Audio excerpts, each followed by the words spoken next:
আমার নিজের জন্মস্থানকে কলঙ্কিত করার জন্য হাসান মামুন এই চরিত্রহীন লম্পট বদমাইশদেরকে দিয়ে চর বিশ্বাসে তাণ্ডব চালিয়েছে। আজকে এরকম একটি ঘটনা আমার উপস্থিতিতে ঘটলো, আমার কখনোই এটা প্রত্যাশিত ছিল না। আমি তো এই চর অঞ্চল থেকে নেতা হই নাই, আমি কোনো রাজনৈতিক দলের পা চেটে নেতা হই নাই, কারো গোলামি করে নেতা হই নাই। আন্দোলন সংগ্রামের মধ্যে দিয়ে আমরা বেড়ে উঠেছি, প্রতিকূল সময় রাজপথে লড়াই সংগ্রাম করে নিজেদেরকে তৈরি করেছি। কোনো দলে যাই নাই, দল তৈরি করেছি। ঢাকা বিশ্ববিদ্যালয়ে 28 বছর পরে ডাকসুর ভিপি নির্বাচিত হয়েছি, একটা দলের প্রধান হয়েছি। আমরা তো আঞ্চলিক নেতা না, ইউনিয়ন উপজেলার নেতা না, কোনো দলের সদস্য না। তো আমাদের সাথে এই ধরনের আচরণ করা হলো। এলাকাবাসী, এই গলাচিপা 10 মিনার মানুষের কাছে আমরা এর বিচার দিলাম। আপনারা এর একটা বিচার করবেন, বিহিত করবেন যখন আপনাদের সুযোগ আসবে। এই 5ই আগস্টের পরে গণ অধিকার পরিষদের কোনো নেতা কর্মী কোনো মানুষের মাথায় বাড়ি দেয় নাই, কারো কাছ থেকে 5 টাকা চান্দা আনে নাই, কারো ঘর দখল করতে যায় নাই, কারো বাড়ি দখল করতে যায় নাই। বরঞ্চ যেই বক্তব্যকে কেন্দ্র করে তারা একটি মিথ্যা অপপ্রচার এবং প্রোপাগান্ডা ছড়িয়েছিল, আপনারা জানেন, আপনারা খোঁজ দেন, চরবিশ্বাস ইউনিয়নের বাজারের যে আপনার বাজার, সেটা যে চান্দিনা বিটি, সেটা শতাংশে সরকারি রাজস্ব হচ্ছে প্রতি বছরের জন্য 260 টাকা। হয়তো ওখানে 4-5 বছরে সেটা বকেয়া পড়েছে, সেইটা আর আপনার তাহলে হাফ শতাংশের আসবে 130 টাকা। সেইখানে ইউনিয়ন বিএনপির সভাপতিকে ব্যবহার করে বা হাসান মামুনের নির্দেশে চান্দা তোলা হচ্ছে।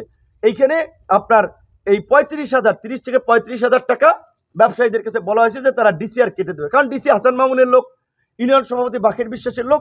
এই বাকির বিশ্বাস, হাসান মামুন ডিসি, তারা এটা করবে। এর পাশের বাজার হচ্ছে বটতলা, বটতলা থেকে 30,000 টাকা করে নিয়েছে। আপনারা খোঁজ দেন 30,000 টাকা কেন নিয়েছে এই বাজারের এই চান্দিনা বিটিগুলো থেকে, যেখানে 130 টাকা করে হাফ ডেসিমলে নেবে, সেখানে 35,000 টাকা করে নিচ্ছে। তখন এইটা নিয়ে আমি এইখানে কথার প্রসঙ্গে আমি বলেছিলাম যে যারা রাজনীতি করবে তারা নিজের পকেটের পয়সা খরচ করে জনগণের জন্য কাজ করবে, জনগণের বিপদে আপদে ছুটে যাবে। এই কথাকে কেন্দ্র করে তারা বলেছে যে আমি বিএনপি নেতাদের নিয়ে বক্তব্য দিয়েছি, কুরুচিপূর্ণ বক্তব্য দিয়েছি। আরেকটি কথা বলেছিলাম, গলাচিপার মাইটভাঙ্গা থেকে বদনাতলি পর্যন্ত আপনারা যারা চলাচল করেন আপনারা জানেন সড়কের কি বেহাল দশা। বলেছিলাম যে 3 জন ঠিকাদার নাকি চেঞ্জ হয়েছে, আমি শুনেছি 5ই আগস্টের আগে 2 জন, 5ই আগস্টের পরে নাকি এক বিএনপি নেতা নিয়েছে। তো নেতাদের কাজ হবে জনগণের দুঃখ কষ্ট লাঘবে কাজ করা, রাস্তাটা চলতে জনগণের কষ্ট হয়, এই কথা তো যে কোনো নাগরিকও বলতে পারে। এই দুটো কথাই তো দোষের কিছু না, কিন্তু এই কথাকে কেন্দ্র করে আমার নিজের জন্মস্থানকে কলঙ্কিত করার জন্য হাসান মামুন এই চরিত্রহীন লম্পট বদমাইশদেরকে দিয়ে চর বিশ্বাসে তাণ্ডব চালিয়েছে। এবং আজকেও সকালবেলা এই গলাচিপা থেকে লোক পাঠিয়েছে, পটুয়াখালীতে, বরিশাল থেকে, যে ওই চর আমার এলাকা, ওইখানে আমাদের আত্মীয় স্বজন, আমাদের নেতা কর্মীদের উপরে হামলা মামলা চালানোর জন্য। আজকে গলাচিপার অলিতে গলিতে আমাদের নেতা কর্মীদেরকে যেখানে পেয়েছে হামলা মারধর করেছে। আমি পরিষ্কারভাবেই বলছি যে এখন পর্যন্ত গণ অধিকার পরিষদ কোনো রাজনৈতিক দলের সাথে গাঁটছাড়া বাঁধে নাই, রাজনৈতিক জোট তৈরি হয় নাই।